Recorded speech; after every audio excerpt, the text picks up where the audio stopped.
I am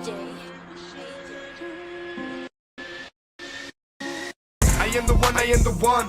Everybody duck. My pawns on my echo wood, then a loaded gun. I don't need to stun, cause I am the one. I do this for fun, I do this for fun. I am the one, I am.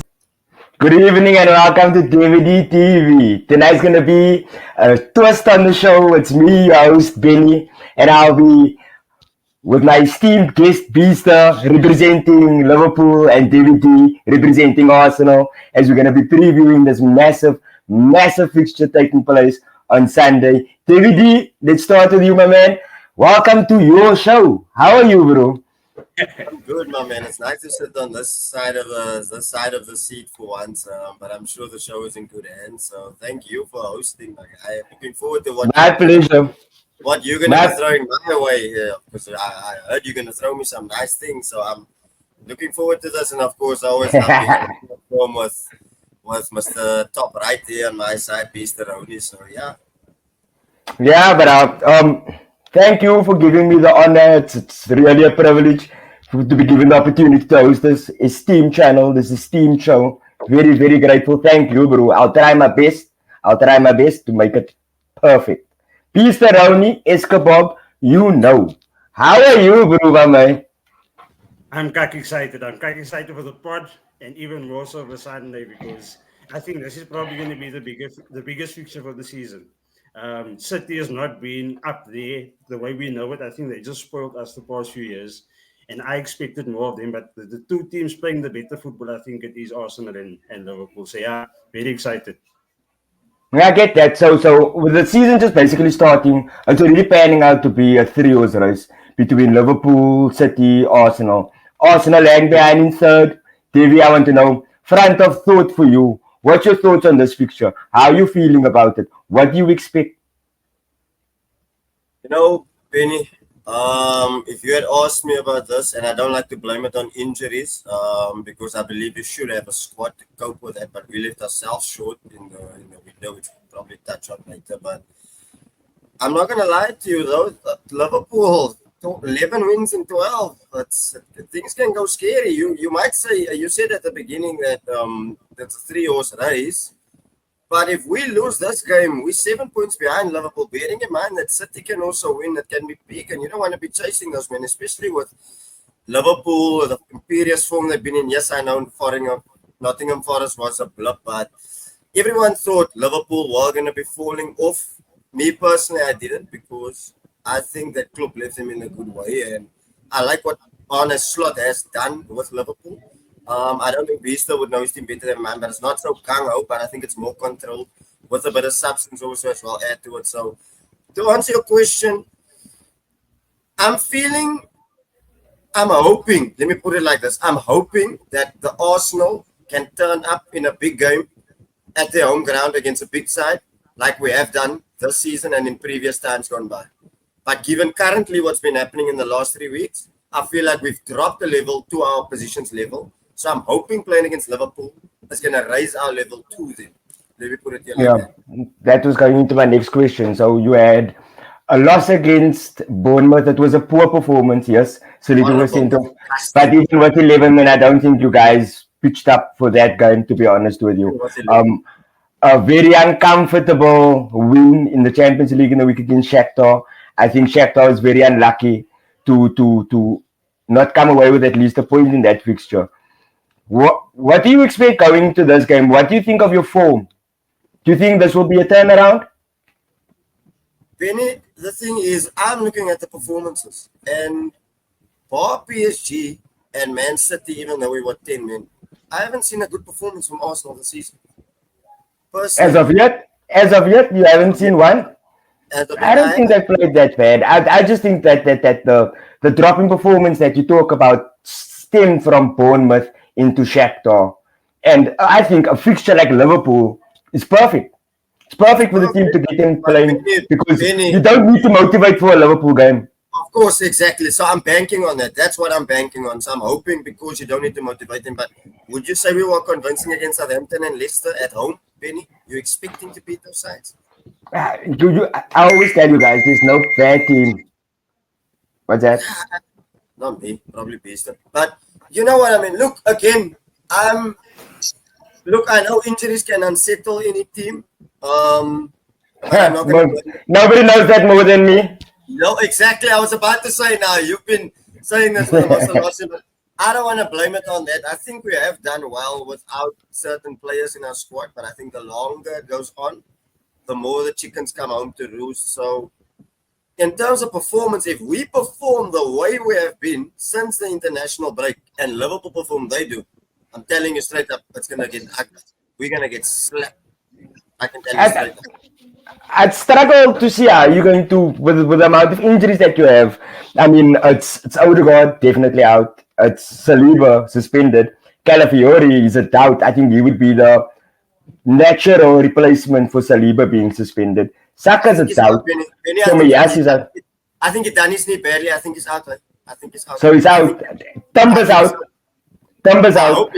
So you guys are going to struggle to patch together a defense looks like, and obviously Odegaard will be a huge miss. But even so, I think the same level, Saka, if he doesn't make the game and he's not fit, he hasn't trained yet, as far as I know.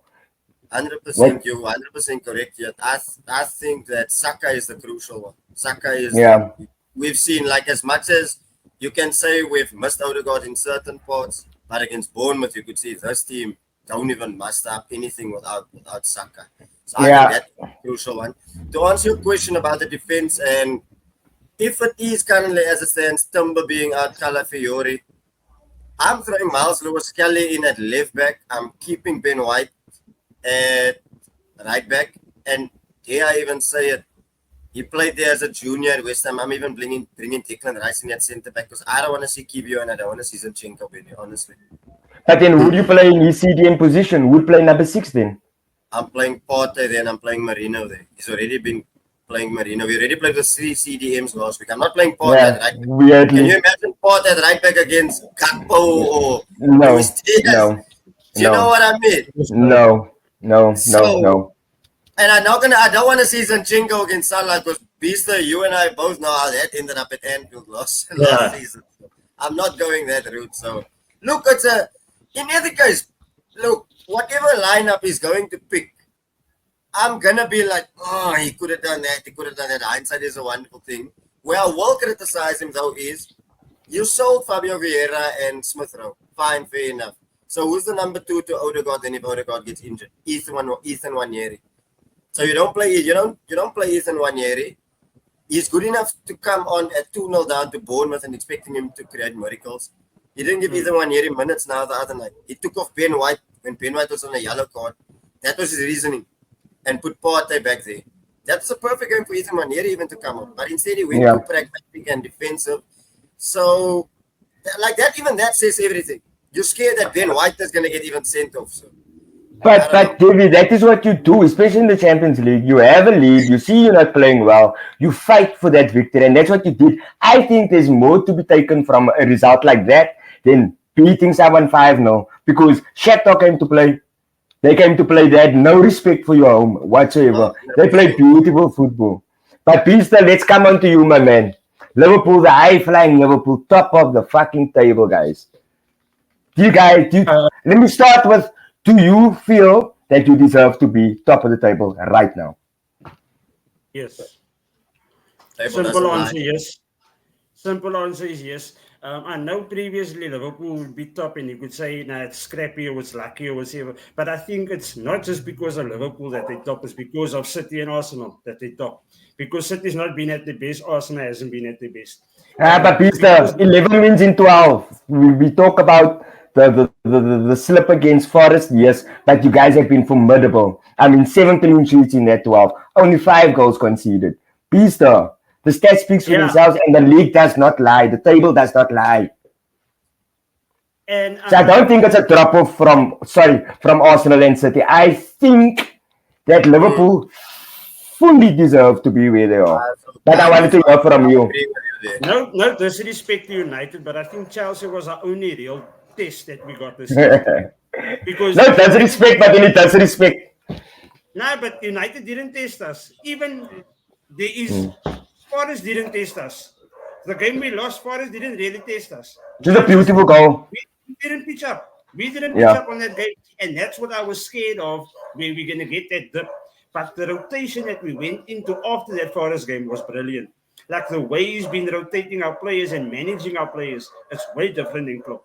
Klopp stuck to his 11, which Slot did in the first 5, but our front three has been changing all the time. Last week, Chelsea, big one. Jones starts ahead of McAllister. No injury. Weird. I couldn't understand it. And then he I didn't scores, see man. that one. I didn't see Man, that. I didn't Nobody see saw that. You put the World Cup winner on the bench for Curtis Jones, who he ran the midfield against Chelsea, against Caicedo, against Lavia.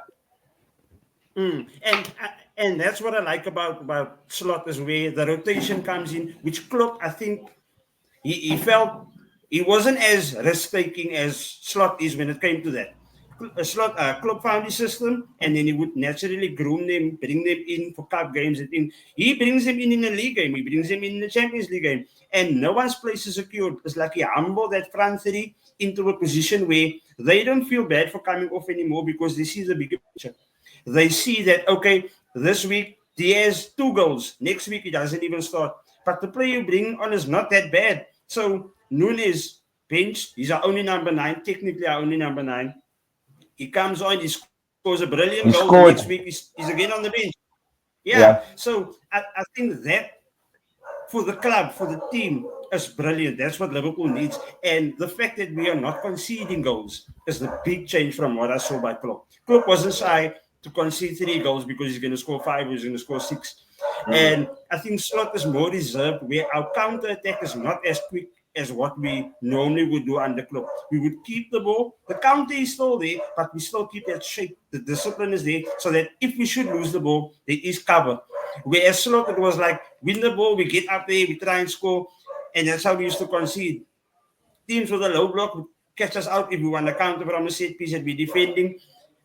As soon as we lose the ball, we need to track back. That's how we concede goals. But I don't see that under Slot, because he's very disciplined into when the inverted right back and left back comes in. On the counter, you don't see it. When we're pressing, then you see it.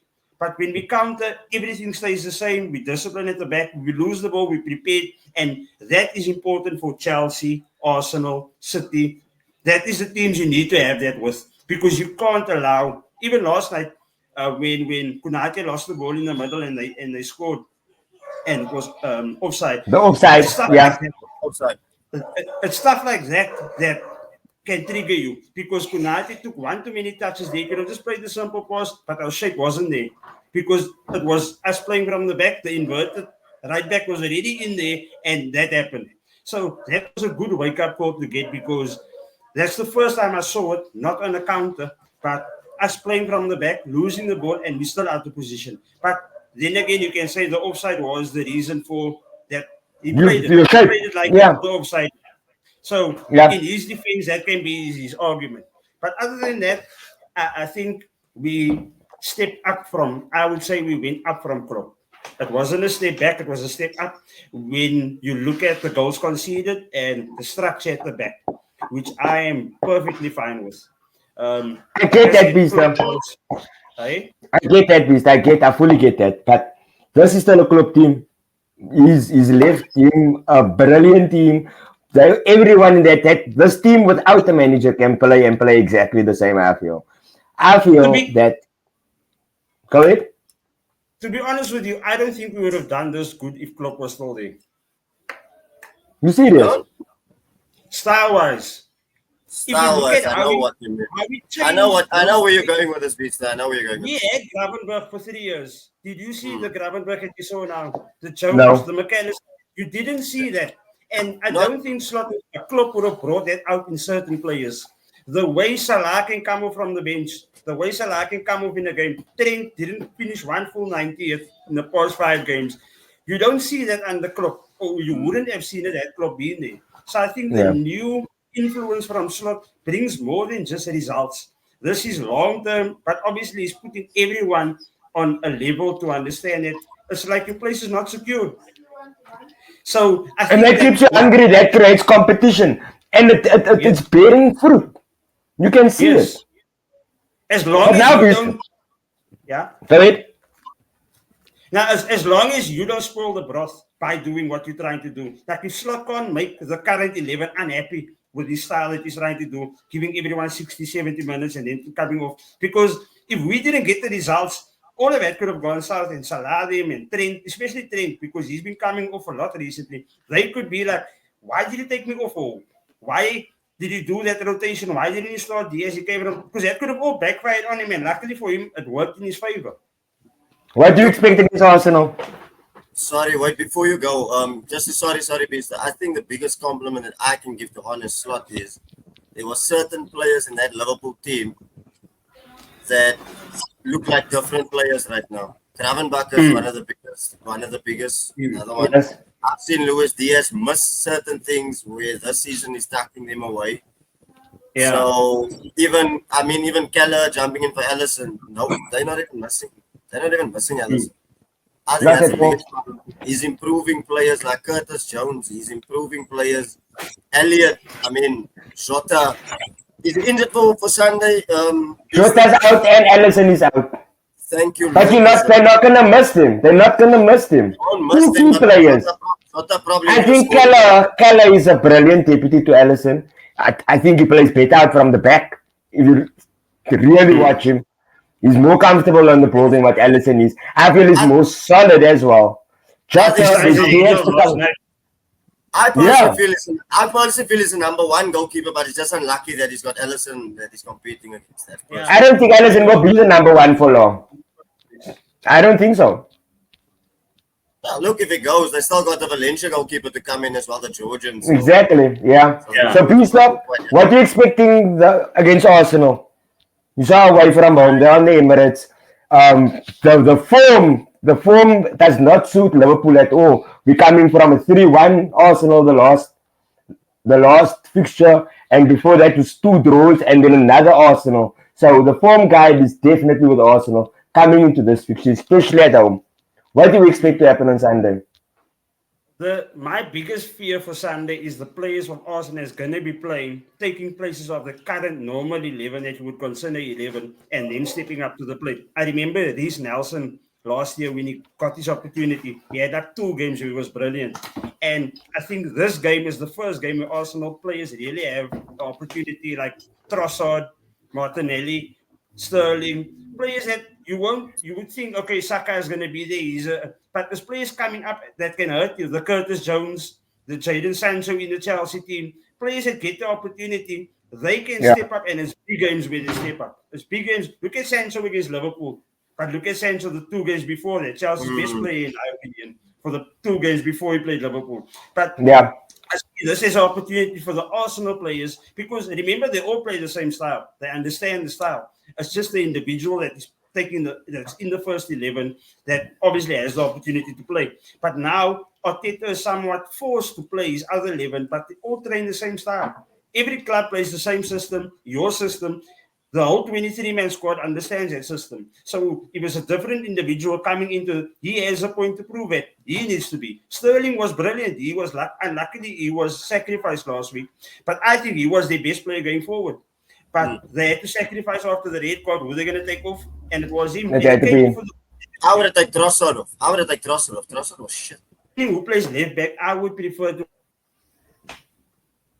Sorry, I must piece the Nice freezing. It's not your team. Am I still here? Hey, look at your face though.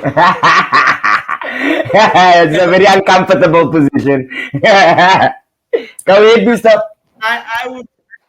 I would want Tsimikas to start again, just for get the attack-minded sense of that going down. We're attacking down the right, and then you'll see how Liverpool attacks the right-hand side from the back. It's Trent coming attacking this way into the midfield, and on the left side the ball goes straight to Diaz. You see when Tsimikas plays, we don't go down the line, so the ball will come through. It will go from Tsimikas to the midfield and then to Diaz. But by Trent, it will go down the line to Salah, and that's how they will play. The ball will go down the line, Trent will come in. So that's the difference where we have. Diaz will be back to goal, getting the ball there. Salah will be back to our goal, getting the ball on the line. And that's the difference of how we attack in there and adding that separate number in. So with Tsimikas, it covers us better for the counter attack, which I prefer. And Robertson gives us exactly what Trent gives us. It's just down the line instead of coming in. When Tsimikas is not that attack-minded unless we have the ball in the middle going wide. So the goal we scored yesterday, same thing. Tsimikas, I was about to say now. I was about to say the same thing. Over to Salah. Salah in. That should have been a Salah goal. That should have been a Salah goal, guys. Nunes should not have put his foot at the end of that. Robertson doesn't give you that. Robertson is very direct. He will run with the ball himself down that line and put himself in that situation. So I think for Slot is not that way inclined. He doesn't protect himself. He has nothing to protect. He plays his normal game. So if it was me, I would play Tsimikas over Robertson just to protect myself on that. Whoever plays right wing for Arsenal, which I think it might be Sterling. It has to be Sterling if not Saka. It has to be Sterling if it's not Saka. Guys. I honestly think Saka, but I think Saka's playing. Honestly, I think he's been. I think Arteta is fucking with us, man. He did it before, and I think he's doing it again. It can just be one of his tricks again. Is it just me, Davey? Are we coming to a stage where Arteta's almost like he has to win the league, and that he's fucking with how he picks his team, what he does in games? I just feel that there's less confidence and more nerves. Yeah, 100%. I'll agree with you. If you look at the way we played 2 seasons ago, right, when we first contended for the title, we were full gung-ho attack. Oh, yeah. So we tried to balance it out last year, but I think this year, like signing a defender when we didn't need a defender actually in Calafiori, where you could have addressed other issues. We all know the glaring issue is attacker. You could have. Yeah. We all asked the question. There was how many pods that we've said, what happens to Odegaard? What happens to Saka? You still need a striker. So again, I think this is make or break for Arsenal, because remember, like Beaster would know. Is it make or break for Arteta? I mean, you can't come third 3 seasons in a row. Second. Is it make or break for Arteta? That is. For me, look, you all know my feelings about Arteta. You all know he needs to bring a trophy first and foremost, but your bread and butter is the league. When you come that close, Benni, as we have done, look, the first year we bottled it, last year 2 points off or whatever. You need to kick on another level. I think it's make or break for him, honestly. Don't get me wrong, he might go on to win trophies at another club, whether it's going to be at Arsenal, but right now, Arsenal in a position where we need to get over the line. I think this is the make or break season. Certain Arteta sexuals don't want to hear. There's all going to come with context and this and that. They're not seeing the bigger picture, Davey. If I'm an Arsenal fan, I am looking at realistically, if we win the league, can we do so with Jesus, with Havertz, with Saka, with Sterling, and with Martinelli? The reason I can't ask Peace this question because they have Salah, who's worth 34 goals per season. Saka has Ireland, who you know can win the league on his own. I mean, 100%. Havertz is your top goal scorer with 4. After that, you have Martinelli on 2, you have Saka on 2. Can one of them go on to score the 35 that you're going to need in order to win the league? I don't think so. I also don't think so, Benni, and that's the reason why I'm saying, look, we all know in the Premier League they figure you out. Nothing lasts forever. They figure you out eventually. So at least if you can at least have a Saka chipping in with 15 goals, 7 assists, Martinelli, maybe let's say 10, a couple assists, you still need your gunman, you still need your killer to chip in. That's why I feel Liverpool and City are better than us. Because they have killers in big They have the number 9s. They have killers in the team. We don't have a killer, and I feel that this year, don't tell me that there weren't killers available. Don't tell me we could not have signed Victor Osimhen. Don't tell me we could not have signed Ivan Toney. Hell, we could have put the 84 million on the table for Victor Gyökeres, who's still scoring goals now, by the way, at Sporting Lisbon, who has played in England for Coventry. So I would have gone that route at least. At least it's something different. But for me, look, I give Arteta his due. Last year we were in a difficult place. He switched it up. He brought an attacking mid into a striking position and a confused teams in Kai Havertz. Fine, fair enough. But no one on this panel can tell me that Kai Havertz is going to get us that 20 and 25 goals. Arsene Wenger even said it last night. He scores important goals, but he doesn't score a lot of goals. No, he doesn't. You need him. When you need him. Your current guy who can give you that is only Jesus. If he plays every game and he's fit. But even he's been shit. He's not been scoring. He's not been scoring. He's not scoring. He's not been playing. He's not been playing. He's been back a while now, Beaster. Look how he's playing. Look how he's playing. Look at him the other night. He got a chance to play on the right wing. That's where they said that's where he played for City. Every time White was overlapping him, he didn't even go to White. So what did he do? Cut in. Compare that to Saka with White overlapping him. That opens a space for Saka to whoop in that with a left foot, to cut in and White overlapping. He didn't even look at Ben White. Do you know what I mean? Now I get what people are going to say. We beat City without Saka, with Jesus playing there. But bear in mind, we had everyone else around there. We had everyone else, and we still had a Martinelli to come from the bench. The thing is, you're losing Odegaard, you're losing Saka. That is your two linchpins. Already Odegaard is a loss. You're going to feel that. If you lose Saka as well, I think that is almost a mountain too high to climb, especially against an informed Liverpool team. That's my opinion. And it's not because I respect and admire the Arsenal football under Arteta. Especially, I don't agree with you that your performances dropped. You were playing brilliant football at the beginning of the season. Brilliant. I think for me, your drop came against Bournemouth. But like I said, you don't need to be motivated for the Liverpool clash, for this fixture. This fixture, I think, is one that can go down as one of the top fixtures in England. We all know that Liverpool and United is the biggest fixture. I think this one is second, to be honest. It's not. I can guarantee you one thing. One thing I can guarantee you, it won't be 0-0. Because one thing I've been watching Arsenal and Liverpool over the years, even in recent times, there will be goals. I can guarantee you that. As good as Liverpool have been defensively, as good as Arsenal have been defensively, one thing I can guarantee you is not a boring 0-0. That I can say for a fact, and it's always. We hope so. We hope so, because that was always the inevitable draw, like Liverpool and Chelsea. Liverpool and Arsenal was always the inevitable draw. Before you guys got hiding from everyone in the top six, now you guys you have the record against the top six, if I'm not mistaken. So, Peter, coming back to you, you have Real Madrid on the horizon. You just had Chelsea. You have Arsenal. You have City. You have Villa. Do you see your form carrying on through what I would say is the toughest run of fixtures that you will have this season? And I think that this is a true test of Arne Slot. Do you agree? I think this is the best time to play them. Not even if I compare Slot and Klopp. I get that. Because we're very disciplined. We're not scoring 7-8 goals. We're not conceding a lot of goals. So the discipline is going throughout. Like, it doesn't matter who you play. Whereas Klopp, if we played Palace at 7, that's going to go against you. The next week we win 1-0.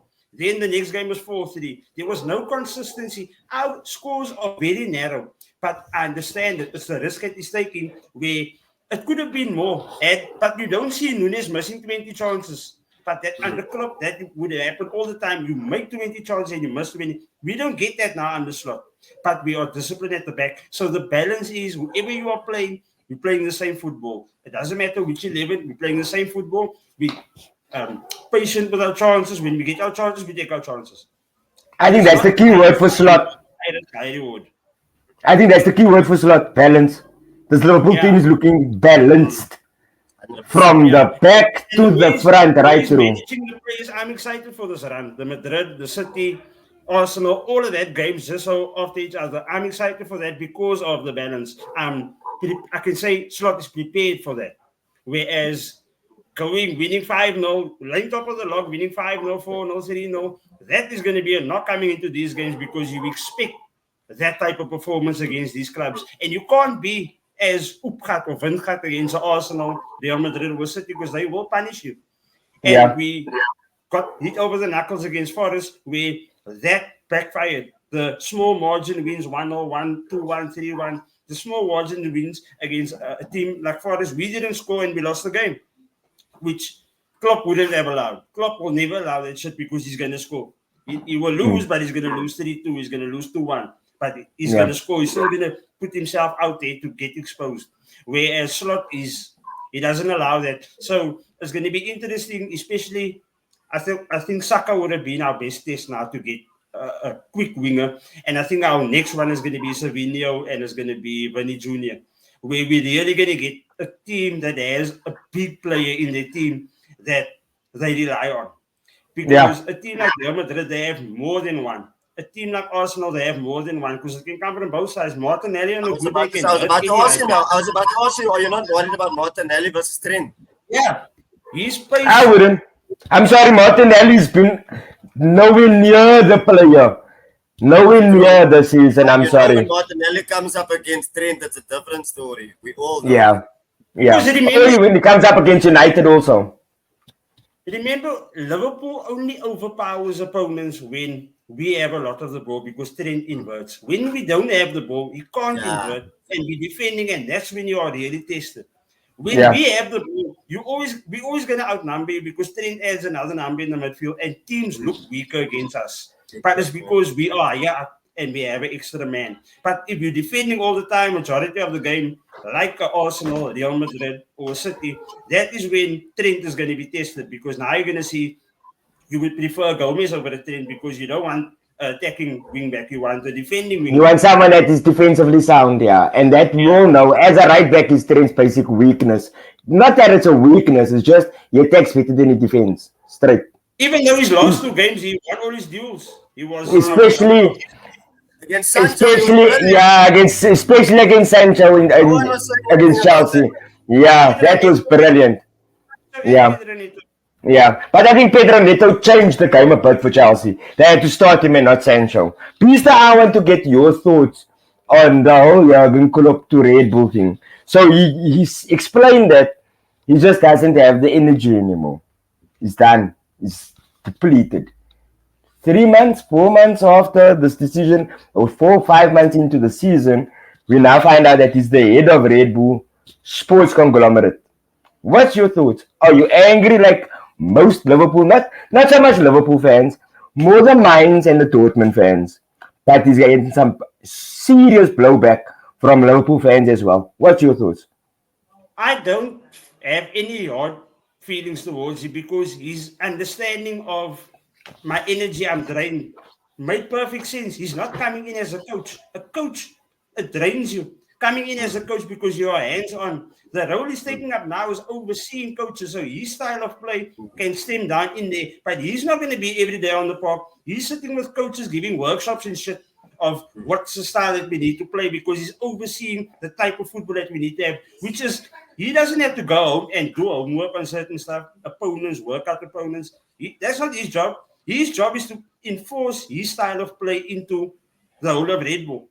And it's the coach's job to then watch the opponents and see how our style of play is going to overpower their style of play. So there's not a lot of thinking or energy that he's going to need to put in there because he's going to say Stubby already knows. Stubby's been doing for the past 20 years as a coach. So I 100% agree with his decision because this is the perfect role for him. He still gets to do what he loves. Yes, it's not with a club that he loves because of the Mainz or Dortmund or Liverpool. We became like a family. I think that is the issue. I think that's the issue. It's not the fact that he's working again. It's the fact for who he's working for. That's the issue. That's what a lot of these fans can't get over. If Liverpool gave him that role, or Dortmund or Mainz gave him that role, and he declined it and he went to Red Bull, then I would say, nah, you want to do the same. We're giving you the same role and you don't want to do it. He doesn't want to be a coach. He can't be a coach. It's killing him to be a coach. Like he's saying, he's out of energy.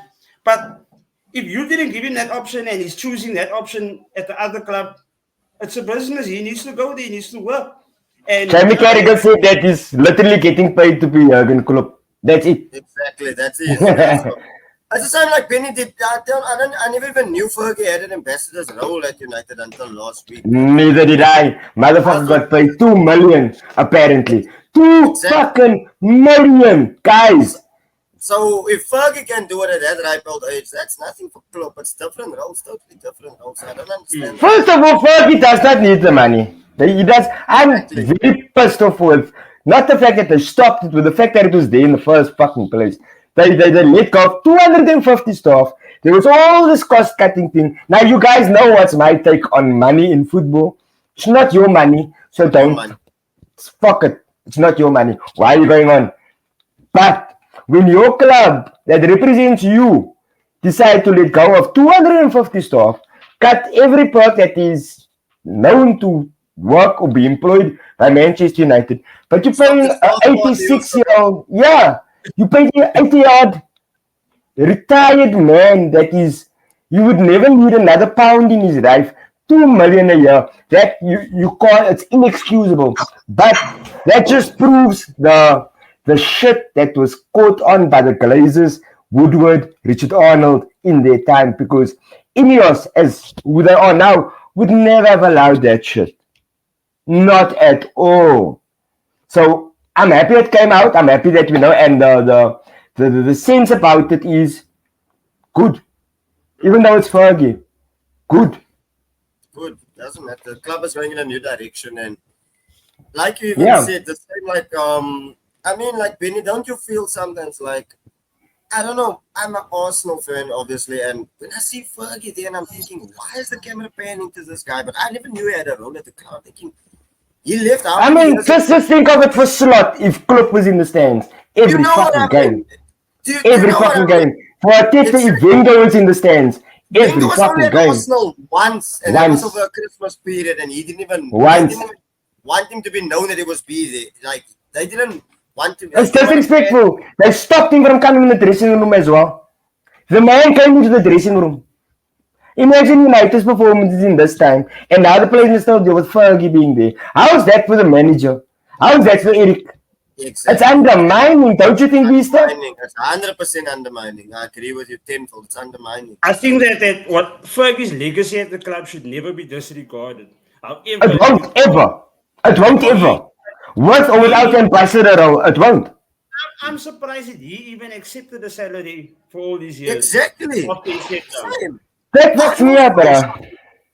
That fucks me up. That is like, okay, yes, and then for that amount. You want the best for what is the club that you're leaving behind. You want the best for that club. So why would you want to take a salary and you know that money can be spent in the club? You obviously going to support the club. You're going to be there. Your knowledge, your legacy will live there forever. But you just need to be there for support, not to earn a salary. You're not the employee anymore. You're a club legend. Guys, they say that Manchester United is a graveyard for managers. I mean, we've had Louis van Gaal, we've had David Moyes, we had Jose Mourinho, we had Ralph fucking Rangnick, who is the godfather of Gegenpress. You were so shit by United, but think to yourself, wow. You look up, you did. And it all makes sense now. In hindsight, we can say, Brother Man was actually perfect for the job. But think of this. You come into Old Trafford, you see the Sir Alex Ferguson statue right in front. From your tunnel, you look into the Sir Alex Ferguson stand, where you pulled up as the Sir Alex Ferguson road. Now instead of the motherfucker in the stands, and then afterwards you have him in the change room. So isn't that perhaps the reason why the place is a fucking graveyard for fucking managers? Don't you think? I agree with you, and 100% like Benny, maybe you will agree with me or disagree with me, but I think it's part of the reason why shit is the way it is right now. And why the way it's been over the years. Because he's been having quite a lot of influence in a lot of the decisions made at United. David Moyes coming in, leaving David Moyes with a fucking aging team as part of the problem already. Yeah. He put United back. From the way he left United to the way Klopp left Liverpool. Look at the difference. It's chalk and cheese, Benny. It's chalk and cheese. 100% I agree. No, I 100% agree. 100. Guys, tonight was awesome. I loved it. We said we're going to do it 30 minutes. We said we're going to do it 30 minutes. We said we're going to do 30 minutes. We're 8 minutes over, but we're not that bad. Sometimes we say we're going to do an hour and then 2 hours. Lately we're going on 2 hours, bro. Oh, yeah. Guys, tonight was amazing. Peter, as always, your insight, it's incomparable, bro. There's no comparison. Devi, your passion, your love for Arsenal, and your honesty, incomparable too. I don't like Arsenal supporters. I fucking hate you guys. You the one that I tolerate. And that's a good thing, bro. Same with Beaster. It's the only bitch I tolerate. It's the biggest compliment. Trust me. Guys, thank you. I thoroughly enjoyed hosting the show tonight. And I hope, and I pray that the viewers would love it too, because this is authentic content and it's from people that know what they're talking about. As always on the DVD TV. Always. So you're not going to get into predictions or what? What you saying? Pista, let me get your prediction before I give you mine.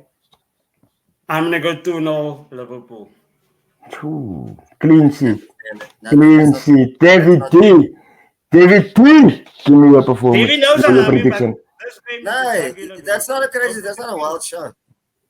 It's not a wild shot to call. It's not impossible, but I think it's disrespectful. No, it's not. The way If it is because it's at the okay, United got beat 3-0 on Old Trafford, but we're not talking about the same two teams. Well, So yeah. they beat us Anyways, 2-0 in the FA Cup there last year, so it's not a crazy shot. So, also true. yeah, What's your predictions, David? Look, my prediction is only because Against Liverpool, top of the log, but also at the Emirates. Knowing the injury crisis that you have, I would call this an injury crisis. You're losing your two best places. You don't have defenders. Squad, so I'm not gonna blame injuries. No. You can't blame injuries because there's a reason why you have a starting 11 and have players that's on the bench. There's reasons for that. Fair. So, knowing all that, what is your honest prediction? You know what, Benny? We have to win. We have to go for it. I think anything besides a win is going to be catastrophic. I don't even want to entertain the thought. It's in my head. Do you think if you lose, before I get your prediction, if you lose and you're 7 points behind, can you already say goodbye to the title? Yep. There's no way. Already. We're not even in November. Bruh, August was when the league started. Okay, I'll throw you a curveball again. After Liverpool, we have to go to St. James. You go to Newcastle, you go to Chelsea, you go to Forest, and then you go to West Ham. And then we still have Inter away from home in a Champions League game coupled in between that. So I'm not going to complain about the draw. We must win, so I'm going for 2-1. I'm going for 2-1 Arsenal. And that's only because we must, really. We must. I'm going for a straight 2-2, guys. I'm being true to form. I'm going 2-2. I can't separate the teams. For me, Liverpool will be the better team. I think home advantage will be in Arsenal's favor. And I think that Liverpool, like I said, you don't need to be motivated to play Liverpool because it's Liverpool. And because we know what Arsenal is capable of. I think that draw is possible. Yeah, but the thing is, I know it's possible. I agree with you 100%. We've seen it over the years. But do you think Beaster will be happy with a 2-2? Given the fact that City's behind and City win. I think how the game pans out. You know what I mean? It depends. Because it depends. A draw on Emirates. Yeah, a draw on Emirates is not a bad result. It's not a bad result. And like I say, that depends on how the game pans out. If Liverpool is lucky to get the draw, then of course they'll be happy. But if they're supposed to win, then they can't. Yeah, but I mean, look, like I said, you asked Beaster if he's happy with the 2-2. It's not, because where did both our clubs lose the league last year? All on one day. They lost to Crystal Palace. We lost to Villa. City won and poof, gone. Like, I know that was end of the season, but you don't want to be giving Pepper lead so early. If I look at one thing, the only way to win the league against City is the way Liverpool won it. Go Gango and extend the fucking lead. So yeah, I think Liverpool was ahead of City by 21 points at the stage in that season.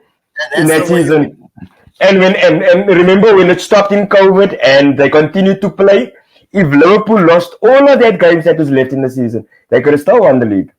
That's the lead that they had, and that's the lead that you need, because if you are already 7 points behind the leader of the league, at this stage, it's tough, but it's not impossible. I feel you really know where you stand if you will compete by January. You can't say before then. I mean, you guys let a 14-point lead slip now not long ago. Exactly. So it's not impossible. But we also know that City, when it matters, guys, they don't fuck up.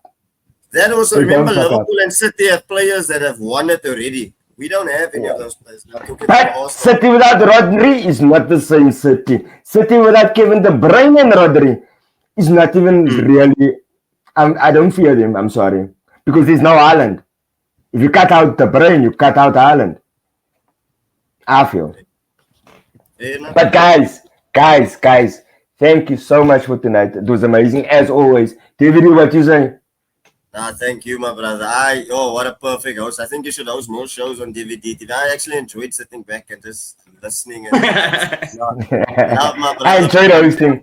I can see. Love Beaster for jumping on as always, and all the best for Sunday, man. You know what? I always say Arsenal and Liverpool have fuck all beef. When we were shit, they were good. When we were good, they were shit. So There's no rivalry. Yeah. There was very little rivalry between the two There's clubs. no, Yeah. there's all love. I know what you're Yeah, gonna say yeah. in the group I know what you're gonna say on Sunday in the group. Devi being the whole closet Liverpool fan, Benni's Beaster being the closet, We all know this. Arsenal We fan. all know this. It's all love and respect here on the side. So please to enjoy the game, my man. We'll chat before, we'll chat after, and Benni, we'll also chat before and after, and love for hosting. Enjoy it. You forget that United is not playing on that day, but today was not about me. All the best, guys. All the best. Yeah. Enjoy the football. Football always wins, guys. Cheers. Thanks a lot, guys. Love.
I am the one, I am the one.